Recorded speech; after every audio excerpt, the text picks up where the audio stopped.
I've spent many years, 16 years in support work.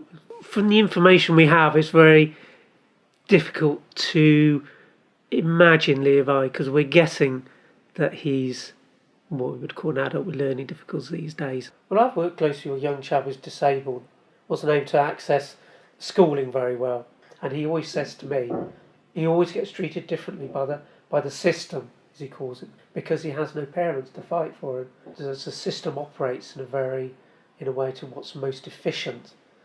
If you've got an issue, mental health condition, then yeah, it doesn't work in your favour at all. There you sort of tick boxes to meet their target requirements. I mean, adults with learning difficulties, because the diagnosis can happen from a very early age.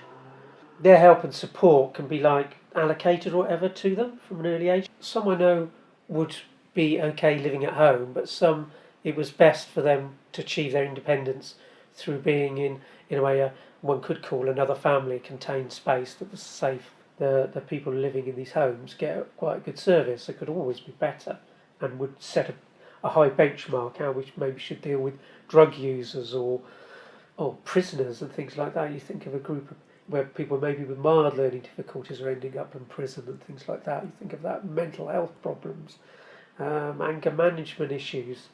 If we put the money into it instead of just incarcerating them, and these days people in prison, it is like a workhouse, because private companies take advantage of the cheap labour. I mean, it happens to everybody. You can be labelled within the system if you have anything like aggressive on your thing, and I know that from all the support work I've done. I mean, it really is damning. This young chap I've been working with, he'd been sort of labelled as aggressive and difficult to work with.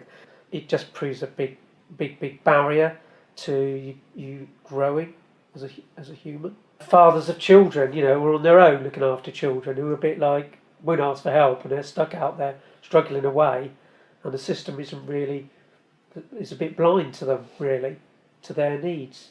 We have like an industrial care system. We have an industrial education system, an industrial higher education, industrial workplace, and if you don't conform in any way, the system begins to close doors to actually you progressing.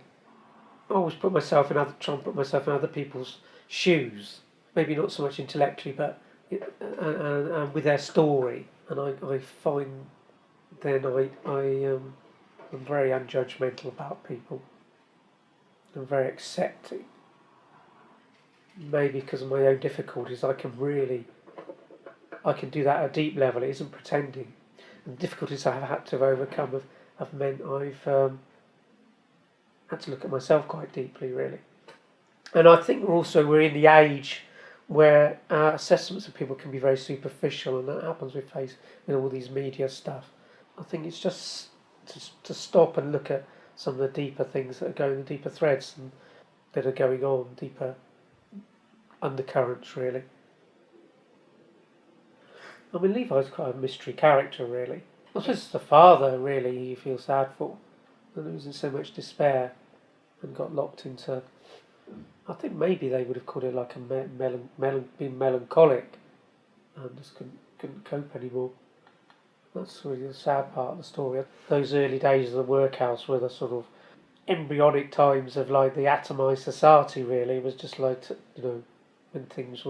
people were relocated and where they had no support. I mean, there's times of sort of coronavirus, there's a lot of things happening around mutual aid. So the mutual aid groups are quite a good example in a way.